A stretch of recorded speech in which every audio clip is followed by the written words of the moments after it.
High friend, তোমরা সবাই কেমন আছো? আশা করি ভালো আছো। আজকে আমি তোমাদের কাছে নিয়ে চলে এসেছি এঁচোড় চিংড়ি রেসিপি। তোমরা সবাই দেখতে থাকো। চলো তবে শুরু করা যাক। দেখো, আমি এখানে একটা এঁচোড় নিয়েছি, 250 গ্রাম চিংড়ি মাছ নিয়েছি, খোসা ছাড়িয়ে পরিষ্কার করে ধুয়ে লবণ হলুদ মাখিয়ে রেখেছি। এখানে আমি এঁচোড় আলু ভালো করে ডুমো ডুমো করে কেটে নিয়েছি।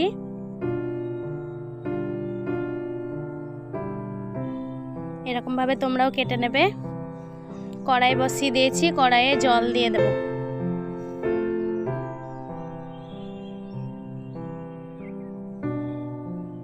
এরপর কেটে রাখা এঁচোড়টা লবণ হলুদ দিয়ে সেদ্ধ করতে দেব।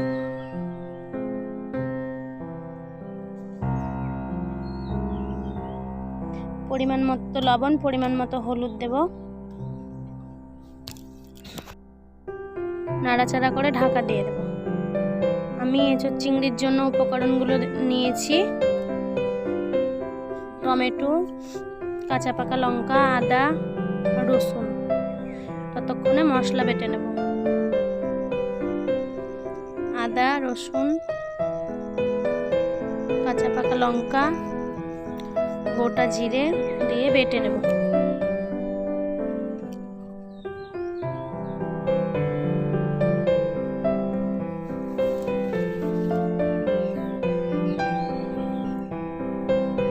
দেখো, বাটা হয়ে গেছে, তুলে নেব। আমি এখানে দুটো পেঁয়াজ নিয়েছি, পেঁয়াজটাও বেটে নেব।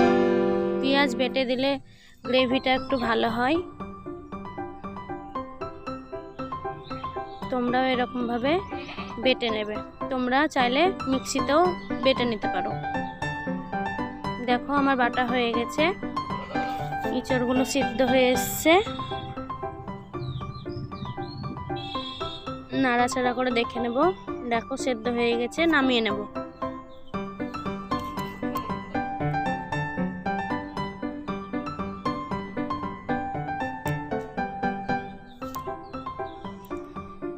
এরপর আমি কড়াই বসিয়ে দিয়েছি। কড়াইয়ে অল্প একটু তেল দিয়ে চিংড়ি মাছগুলো ভেজে নেব।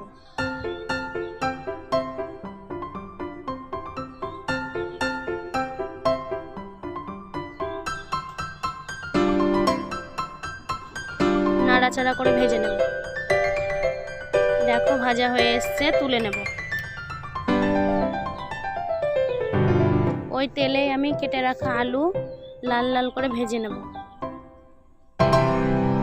নাড়াচাড়া করে দেখো, চিংড়ি মাছগুলো ভেজে তুলে নিয়েছি সবগুলো। আলুগুলো লাল লাল হয়ে এসছে। পরিমাণ মতো কালো জিরে আর দুটো তেজপাতা দিয়ে নাড়াচাড়া করে নেব। কেটে রাখা টমেটো দিয়ে দেব।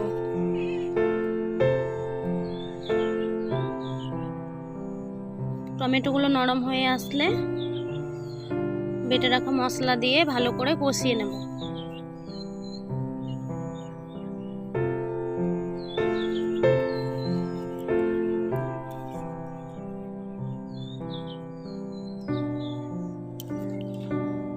আমি একটু এখানে মশলার জল দিয়েছি, দিয়ে নাড়াচাড়া করে ভালো করে কষিয়ে নেব। দেখো, কষানো হয়ে এসছে, তেল ছেড়ে এসছে। পরিমাণ মতো লবণ দেব, পরিমাণ মতো হলুদ, পরিমাণ মতো লঙ্কা গুঁড়ো দিয়ে ভালো করে কষিয়ে নেব। আমি এঁচোড়গুলোকে ভালো করে জল ঝরিয়ে নিয়েছি, কষানো হয়ে এসছে। এরপর এঁচোড়গুলো দিয়ে ভালো করে আরো একবার কষিয়ে নেব।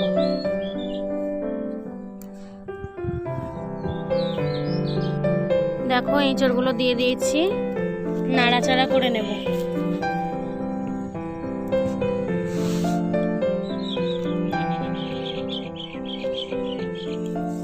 দেখো, নাড়াচাড়া করে ভালো করে কষিয়ে নিয়েছি। কালারটা কি সুন্দর হয়ে এসছে।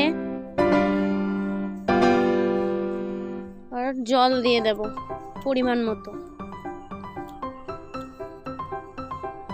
জল দিয়ে নাড়াচাড়া করে ঢাকা দিয়ে আমি 10 মিনিট ফুটিয়ে নেব।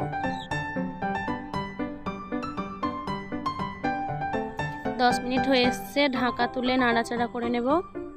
পরিমাণ মতো চিনি দেব।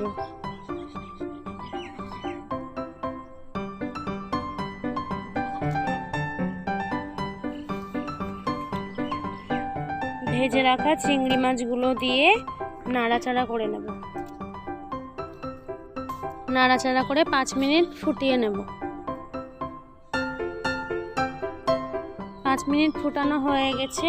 এরপর আমি গরম মশলা গুঁড়ো দিয়ে দেব। ঘি দিয়ে নাড়াচাড়া করে নেব।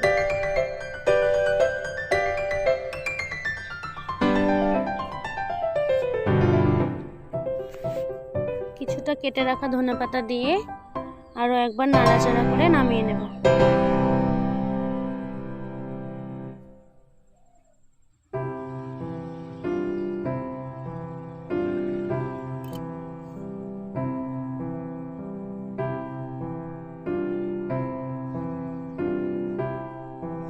আমরা এরকমভাবেই গ্রাম্য পদ্ধতিতে খাই, তোমরাও এরকমভাবেই খাবে। আশা করি খুব ভালো লাগবে। ভালো লাগলে অবশ্যই আমার চ্যানেলটিকে সাবস্ক্রাইব করে লাইক, শেয়ার, কমেন্ট করে আমার পাশে থাকবে আরও নতুন নতুন ভিডিও পাওয়ার জন্য। দেখো আমি এরকমভাবে তৈরি করেছি, তোমরাও এরকমভাবে সবাই বাড়িতে তৈরি করে খাবে।